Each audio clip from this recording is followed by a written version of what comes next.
In today's video, we're going to be diving into the upcoming pattern where we have plenty of cold and back-to-back snowstorms to discuss, one of which is ongoing now. We have another one coming up midweek next week, and that's going to be the big discussion today that we're really diving into, as well as kind of like the long-term narrative and theme of the overall pattern. We're going to be really diving into that today as well. Let's take a look here at the 6 to 10 day temperature outlook from the National Weather Service, and what we see is that for the 21st through the 25th of February here, we do expect an overall positive PNA out west. This was huge during a lot of December and almost all of January, and we haven't seen it quite a bit for February until now. So we are seeing this positive PNA pattern take over, and you might be wondering, what does that mean? Really, it's just warmer temperatures along the western seaboard, which we do see taking place there. And as a result, that forces a lot of the cold that would be over the northwest to basically shift into the eastern states. And we see this in full effect here for this 21st through 25th time frame. When we look at the precipitation, though, after these two major storms are done, the one happening as we speak, the other one is going to be happening around the 19th, 20th time frame. So you can tell that this is for the 21st through the 25th, so after that storm, and it does appear quite dry, a lot less activity after those two have moved through, and that's for a lot of the United States. We have a couple of areas with above average precipitation expected, but the majority of the nation will be quieting down during this time frame. When we look at the next kind of overall look, this is going to finish up February for us here. This is the 23rd of February through March 1st. And what we see is that the warmth is still over the west, but now it's kind of encapsulating a lot of the west and the central states. This is starting to spread eastward. A lot of times this happens, and then we actually see it eventually reach the east entirely. So I would suspect that at this point, this warm air mass is kind of trekking along towards the east coast. We do see that they still expect some cooler temperatures to be around for the end of February, but it's going to be pretty exclusive for the eastern seaboard there, likely spelling an end to this colder regime that we've now, by this point, we will have been seeing for weeks. When we look at the precipitation, we see things do open up a little bit, especially the further north you are, where these areas have the opportunity to be near normal, if not above normal. But still, a lot of the southwest, south central, and southeastern states will be below average as far as precipitation, as you can see here.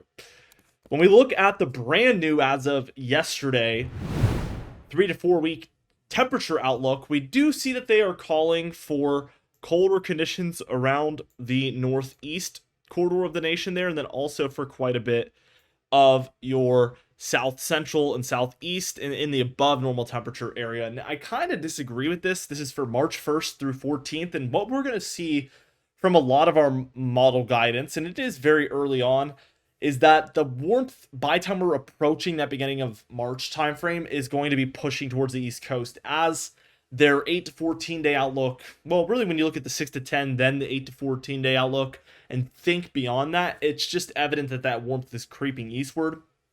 Time will tell, of course, but I have a sneaking suspicion March might be a little bit of a warmer than normal month, and it might be the first one we've seen since December or November, really. For those of us that have seen a warmer November, because December was colder than normal, January was colder than normal, and likely February is going to end being colder than normal. So if March is above normal, it's going to be a long time since we've seen that by that point. When we look at the precipitation, we do see that, again, the activity does look to return to the east for this beginning half of March timeframe. But I think a lot of this might not be in the form of wintry precipitation. This might be mostly rainfall, even thunderstorms for these deeper south areas like we've seen through a lot of February. I think that could continue. And really looking at the northwest, we see the above average amounts there, with the south central being below average. This looks a lot like how the first half of February went up until about a couple days ago. And I think we could see kind of this rising, something like this as far as the storm track with cold fronts dragging underneath. We've seen a lot of this, really. When we look at the past 15 days, the first, well, more than first half of February, what we see is that it's been cooler so far for especially the northwest. The Great Lakes into the northeast have been very slightly colder than normal. And we have seen this kind of southeast, deep south, and even Ohio Valley corridor here be above normal, but As the cold moves in, we're going to see this kind of separation between the blue and yellow really creep southward to where I'm willing to guess if there is any warmth left over by the end of the month, it'll be exclusive for these deep south areas. And maybe we'll even get blue for this entire area by the time we're looking back once we're at the end of February. These areas, it's the opposite. This blue is going to begin to creep back. We're going to see the warmth kind of build for the overall month when we look back at it. So interesting how these are going to evolve, and we kind of have a clearer image now. Now let's move into the model guidance again. We do have a winter storm ongoing currently. It's a pretty major one too. Severe weather, ice, snow, it really has it all. Also, I missed yesterday's video. You guys probably noticed I didn't upload a video yesterday. It was Valentine's Day. You guys know my girlfriend from the vlogs. We spent the day together, just, you know, kind of keeping it low key, just going out having fun. And I just decided not to make a video yesterday. And it's interesting. I do take breaks like that, like single day breaks like that sometimes. And I feel like it really helps me to reflect and think about the overall pattern, think about the overall just theme of everything. And it's helped me to kind of get this idea of what I think is going to be happening. And again, colder through the end of next week, likely. You know, we have this winter storm and then another one. We're going to dry up. I really think the theme as we're moving towards March and into the first half of March is going to be a warmer one, as overall what I'm thinking. And then obviously this upcoming week is going to be the last very, very cold week of the winter.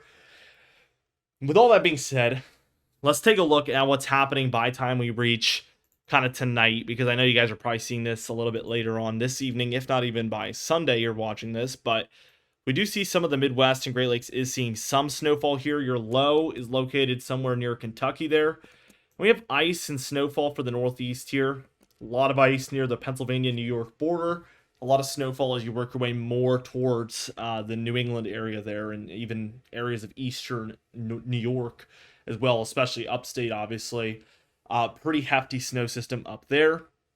And the overnight severe weather that we expect down here for the deep south is no joke. We have very large enhanced risk of severe weather. We will dive into the Storm Prediction Center outlook at the end of this video. But chances for large tornadoes, damaging wind, going to be a big time factor. And, you know, even for the East Coast, we have a lot of high wind warnings for tomorrow. Very, very intense winds, significant wind storm coming in. And a marginal risk of severe weather for a lot of the areas that I just drew in right here. So very strong winds, thunderstorms popping up could lead to even more damaging wind, severe weather, or even tornadic activity there along that southeast coast. Definitely all things to be concerned about and to think about and to be aware of. Speaking of tomorrow, let's just take this towards tomorrow afternoon. We see this low will basically be located somewhere near that northeastern tip of Pennsylvania. We see thunderstorms all up and down underneath that low here. So again, a lot of that level 1 marginal risk severe weather in here. Even a slight risk, I think, as you work your way more into these areas, like areas of Alabama, Georgia, and Florida.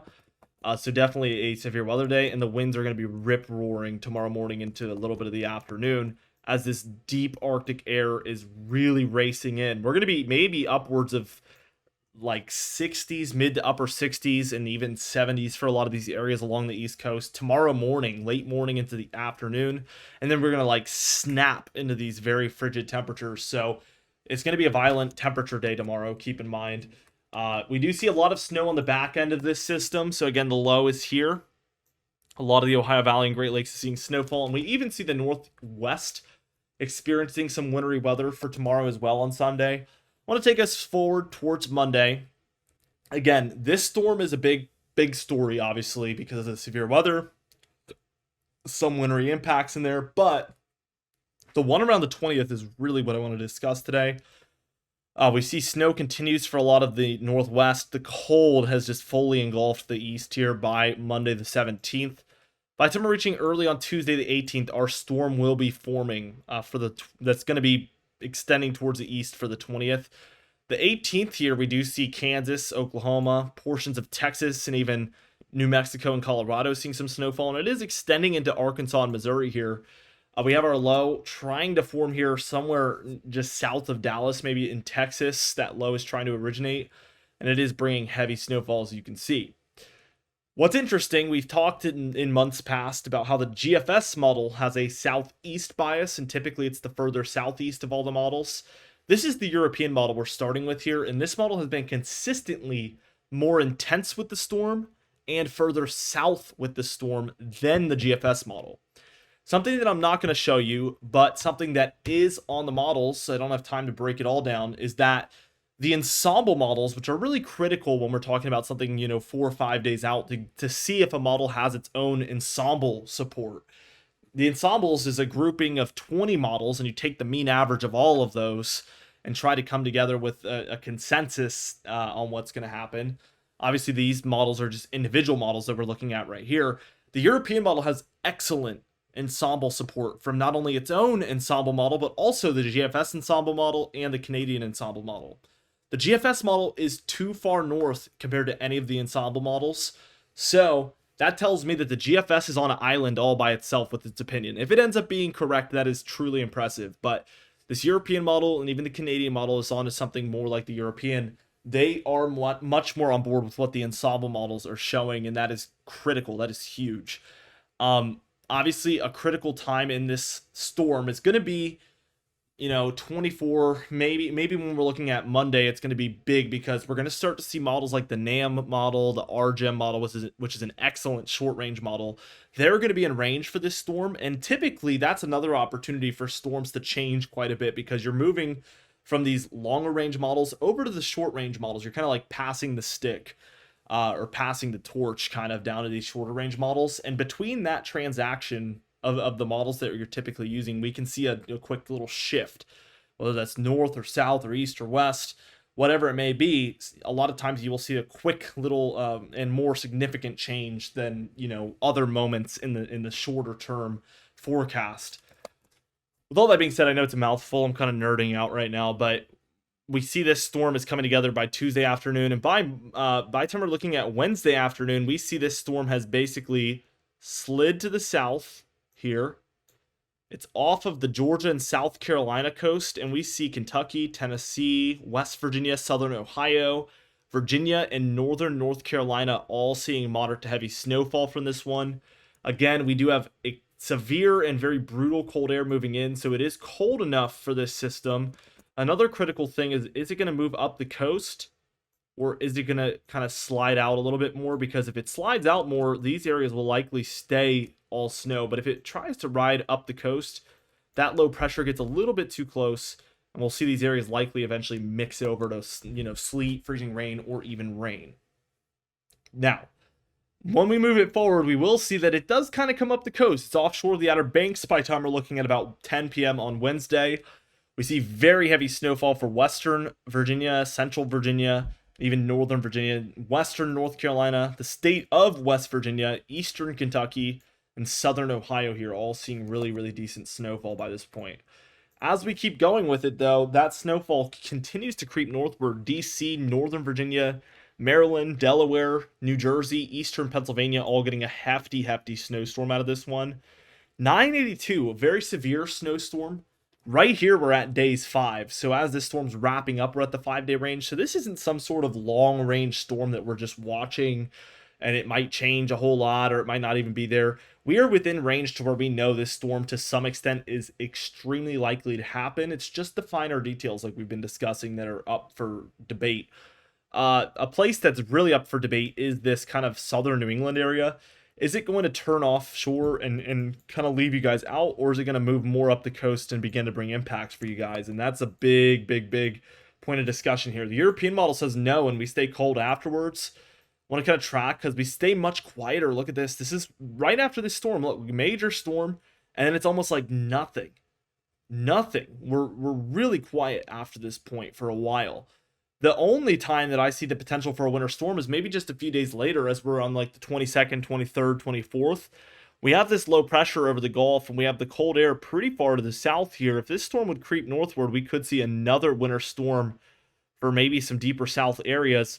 But the models have not been picking up on that. That is not really a likelihood at this point. It's just a very slim possibility that I'm seeing from a storm nearby the jet stream. So I'm pointing out something that could change, but it's not very likely at all.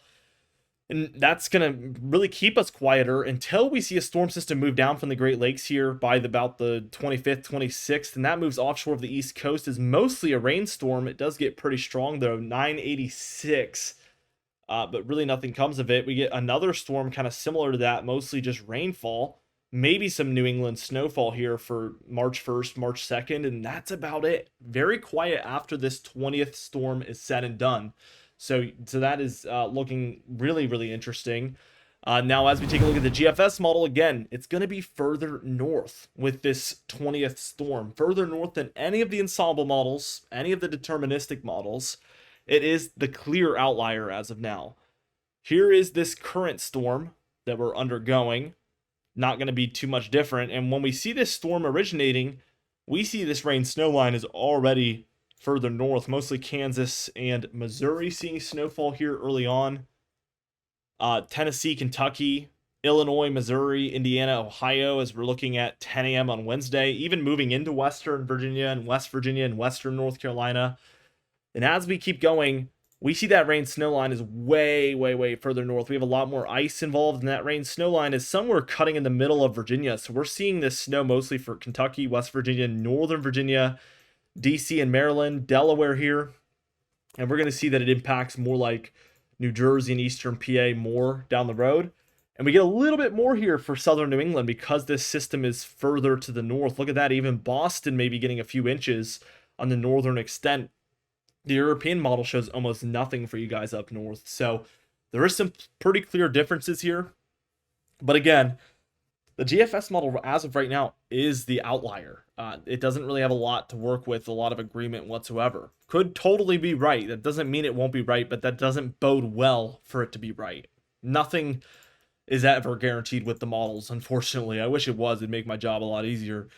As we keep going, again, very quiet. But look at this, 24th, 25th. This storm, the one I pointed out, almost wants to pull up the coast. It does take a turn on this model, so this is a lot closer to something happening than the European model. But it's just too far offshore. But look at all this cold we have in here. It's below freezing for most of these areas. So if this storm would just trend a little bit further west and a little bit further north, we would all of a sudden have another threat maybe 5 days after our 20th system, around the 25th.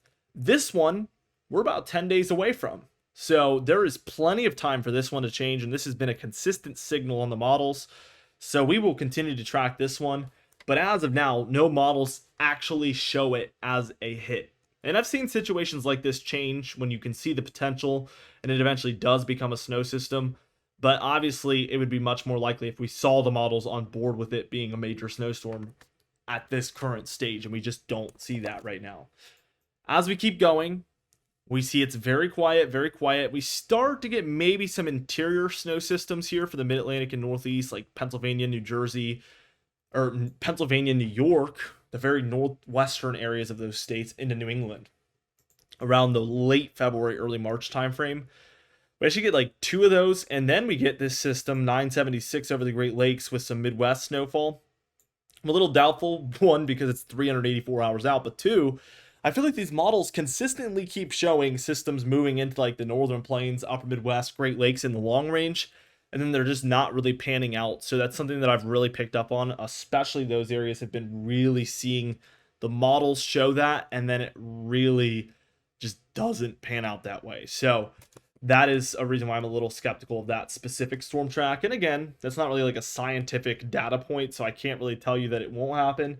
But the trend has been that this will not happen this way. As we take a look at the total precipitation, and this is according to the European model, we see large amounts for the Northwest, and then pretty large amounts along this eastern area. But again, current storm is happening as we speak. Second one is in 5 days. After that, we are almost guaranteed to be in a much drier pattern following that. So we've been in a super wet pattern, and that is going to continue through about the 20th, 21st. And then that's going to come to an end pretty quickly and abruptly. Looking at the anomalies, I mean, we do hold on to some above average anomalies for the Northwest and also for areas of the Ohio Valley into the Mid-Atlantic and Northeast. But again, this area here is going to get wiped away once these storms are all said and done, and likely will be in the, a drier look like the Southwest is in here overall. Total snowfall on the European model. Again, current storm stuff is mostly up here. Second storm stuff is all right here. Moves off a lot flatter. We do see Pennsylvania and New Jersey get some snowfall from it, but these areas, you know, kind of missing out, like southern New England, northern Pennsylvania, New York, on that second system around the 20th. We see very large amounts for areas of northern North Carolina into Virginia, heart of the mid-Atlantic here. Also areas of northern Kentucky, Kansas, Oklahoma, southern Missouri. All of these areas get a lot of snowfall here mid next week. The GFS model, look at that. Everything's a tick northward. I'll do it again. European model, GFS model. Everything's just like big step northward. And again, nothing really supports this as far as model guidance goes. But this is just enough lift to where we can get those higher amounts going for like New York City, Connecticut, Rhode Island, Boston here. It's just enough to where we can get some plowable snowfall up in those areas, whereas the European model says basically nothing. So very interesting. And again, that cutoff for the rain snow would be further to the north here by a pretty large margin. Looking at the temperatures, again, we're a little bit warmer for tomorrow as we have that cold front about to swing through. But really quickly, this is the morning time. This is 10 a.m. In a lot of these areas, we're 10, 20 degrees above normal. Again, likely in the mid upper 60s, maybe even lower 70s. And then by the time we're looking at that evening, here, this is 4 a.m. the next night, we have swung 20 to 30 degrees in the colder direction as that cold front comes through. And by the time we're reaching Tuesday afternoon, I mean, we're getting way colder here this last Thursday, Friday, Saturday, Sunday. So again, the whole week. And then look at what happens once we reach past next week. This is Monday the 24th, that following week. And we really quickly begin to look like a warmer overall pattern in the east until we reach March 2nd, where everything's orange and red. So the trend is this upcoming week is going to be very, very cold. After that, we progressively warm until we're in a warmer than normal pattern by the time we're looking at early March. Very interesting, and they've been pretty consistent with this as well. Now, as promised, here's the Storm Prediction Center outlooks. And for today, I mean, things look really bad. And this is mostly overnight, like I mentioned tonight. So keep that in mind. But the lighter greens is a general thunderstorm risk where severe weather isn't expected, but it's certainly possible. And thunderstorms are expected. The darker green there is going to be what we call our level 1 marginal risk. That is where we have isolated severe weather expected. The yellow is going to be your level 2 slight risk, where we expect some more scattered about severe weather reports to come in. And then the orange there is our level 3 enhanced risk, where we expect things to get a little bit more widespread as far as the severe weather is concerned. Day 2, this moves towards the southeast, again, a little less intense, but we do have this marginal risk stretching all the way as far northward as the Delmarva and even very far southern New Jersey. We see, you know, southeast of Virginia, the eastern half of North Carolina, most of South Carolina, all these areas in the marginal risk. And then we have this yellow here for southern Georgia and areas of Florida in that level 2 slight risk, again, scattered severe weather. Thankfully for day 3, no activity expected. So we are going to slow down once that cold air comes in for the 17th, 18th, and beyond. We should get a little break here from the thunderstorms and severe weather. With all that being said, be sure to subscribe. We upload every single day, most days at least, I should say. You can even hit the bell icon for daily notifications when we upload so you never miss one. Be sure to like the video if you did enjoy it, leave a comment down below, and I'll see you guys in the next video.